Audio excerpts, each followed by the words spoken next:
Et c'est l'heure de la première partie de la revue de presse avec John Fitzgerald qui est déjà avec nous sur le plateau. Bonjour John. Bonjour Cyr, bonjour Modeste. Bonjour John Fitzgerald, très belle cravate au passage. Merci. Ah voilà. Vous allez bien? Ouais, ça va. Très bien. On commence donc avec Focus Group Media. Il se peut qu'il y ait sous peu un recrutement au sein des structures sanitaires publiques du pays via les écoles privées. Justement, via les écoles privées, c'est qu'a déclaré le syndicaliste donc Serge Mikala Mudunga donc dans une déclaration récente. Comme le dit Focus Group Media, il y a un déficit du personnel de santé dans les structures hospitalières. Et là, le SYNAPS, bien sûr, le syndicat national des agents de la santé, ils sont favorables, bien sûr, à un recrutement dans les écoles privées. Pourquoi? On l'a bien dit, il y a un déficit. Voilà.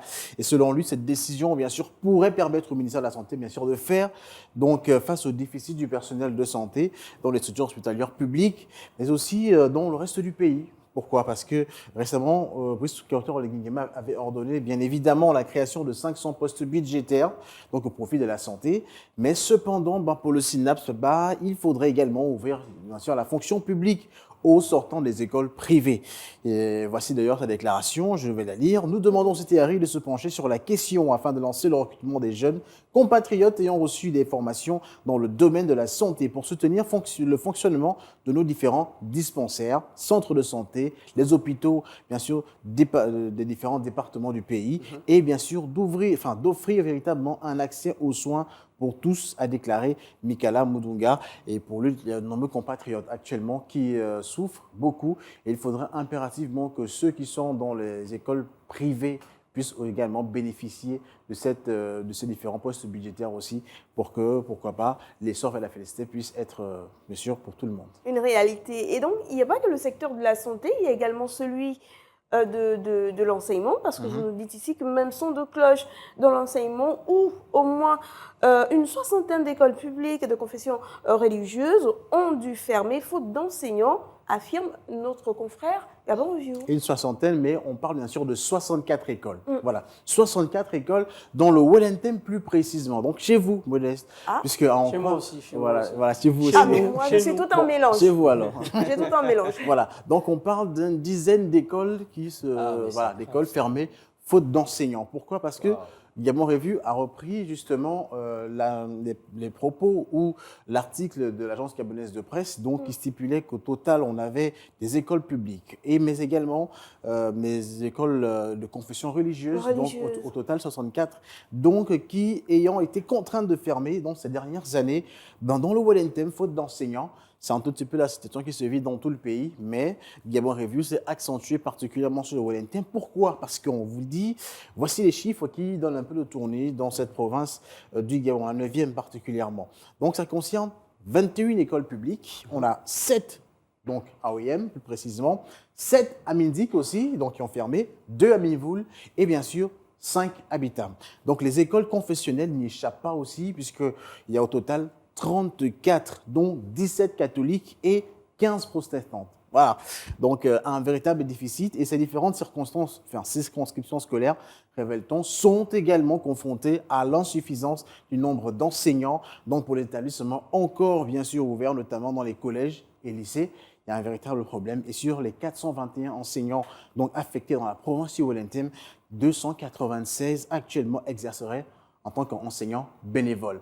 Vous savez, ça au moins ça veut dire. Voilà. Bénévoles, donc sans recevoir, sans un aspect pécuniaire. Donc la plupart de ces différents bénévoles-là donc, seraient en attente de leur poste budgétaire, bien sûr, et certains depuis 20 ans, s'il vous plaît. Donc je vous invite très respectueusement, chers téléspectateurs, à aller bien lire cet article-là. Voilà, 20 ans. Une soixantaine d'écoles qui ferment alors qu'il y a des jeunes qui sortent des grandes écoles chaque année. Effectivement, donc il y a un véritable problème dans ce secteur-là et surtout dans la province du Wellington, où il faudrait impérativement revoir cette situation. Très bien. Toujours selon Gabon Review, alors sur le site officiel de la présidence de la République, on remarque une anomalie. La non-présence d'Ali Bongo Ondimba parmi les anciens présidents du Gabon. L'image, elle est là, elle vous parle. Ouais, voilà, donc ancien président du Gabon. Ali Bongo effacé de l'histoire, c'est une question que se pose Gabon Review ce matin. Parce qu'on a Et remarqué les que... questionnements de Gabon Review, mais de comment vous faites, chers confrères, toujours à remarquer le petit détail qui fait l'article. l'image Intéressant. parle d'elle-même. L'image parle d'elle-même, Vous en pouvez le effet. voir, on a le premier président du Gabon, Léomba, le deuxième, El Hadj Omar Bongo Ondimba. D'ailleurs, c'était Albert Bernard au début. Et ensuite, Rose Francine Etomba, épouse Rogombe.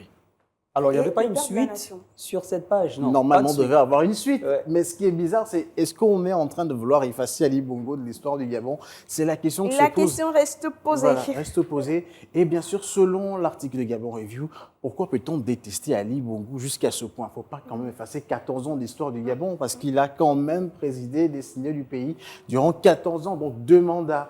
Donc il faudrait impérativement soit régler cette situation, soit c'est une erreur. Bah, il faudrait vite la régler. On ne peut pas effacer Ali Bongo Ondimba, qu'il est mal géré ou pas. Il fait Et partie de l'histoire politique voilà, du pays. effectivement. En tout cas, alors parlons d'économie à présent. Et là, c'est une très bonne nouvelle. La lutte contre la vie chère. Les choses pourraient bouger d'ici là, d'après Dépêche 241. Effectivement, parce qu'on peut le voir ici avec le président de la transition, Brice Clotaire Oligui Nguema, donc la lutte contre la vie chère. Oligui Nguema met en garde les agents de racketteurs. Et cette vidéo a fait le tour... C'est Roland Jacob qui sera content. Voilà, donc cette vidéo a fait le tour des réseaux sociaux. On l'a bien vu, hein, sur vos différents téléphones portables, sur des plateformes et autres, où on voit le président de la transition, donc sermonner un tout petit peu les troupes et leur demander d'arrêter les rackets. Ouais. Parce que selon lui, selon les dires également des populations, ben, ce seraient les hommes entre eux qui seraient à l'origine de tous ces différents déficits qu'il y a, donc la hausse des prix et autres, à cause des rackets un tout petit peu partout.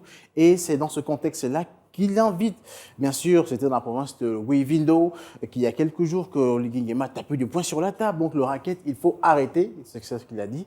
Et aujourd'hui, on nous rend responsable de la vie chère, a-t-il déclaré, avant de lancer donc une mise en garde, donc sévère en direction, bien sûr, des agents véreux. Et si nous sommes vraiment à l'origine de cette situation, je vous demande humblement d'arrêter. Celui qui se fera attraper va payer les erreurs de tout le monde. Donc, le premier qui sera attrapé, je ne vous dis pas ce qu'il va recevoir comme punition. Mais ce qui est sûr et certain, il faudra impérativement aujourd'hui lutter contre la vie chère. Et les prochaines décisions qui seront prises par Brice Clotaire Oligui Nguema vont être très fermes pour qu'on puisse définitivement arrêter avec ce mal-être au Gabon. Là, on espère qu'ils vont vraiment prendre ça en compte, parce que très souvent, on a l'impression d'être dans un no man's land qui ne dit pas son nom. Autre vidéo qui a fait le buzz, Oui. Et c'est la raison pour laquelle moi, j'irai à Makokou. Voilà. Un fait marquant a eu un effet de buzz sur les réseaux sociaux. Brice Clotaire Oligui Nguema qui se fait coiffer chez un jeune Gabonais. Alors là, le prix de la coiffe a déjà changé chez le frangin. Voilà, donc le prix de la coiffe, donc, qui est de 500 francs CFA normalement.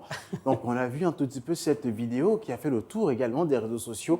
Brice Clotaire Oligui Nguema allant se faire coiffer donc, chez un petit coiffeur donc, dans Makokou, ce qui n'était jamais arrivé parce que là quand même il a brisé les codes, hein, Brice Clotaire Oligui Nguema. On a vu Ali Bongo manger les coupés donc, lors de son premier magistère.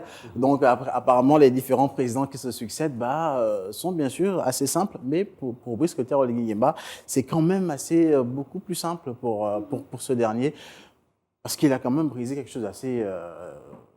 On parle on parle quand même de coiffe. de la coiffure Voilà. du chef de l'État. Et sa coiffe, on la connaît tous, hein, c'est le bon Kouvou Bemba, donc comme dixit tous les militaires qui aiment bien. On aurait vraiment voulu avoir ces images, mais on aurait voulu la technique nous fait comprendre que ça va traîner un tout petit peu. Voilà. Vous comprenez, chers téléspectateurs, qu'il n'y a pas de sous-métier, que de sous-gens, voilà.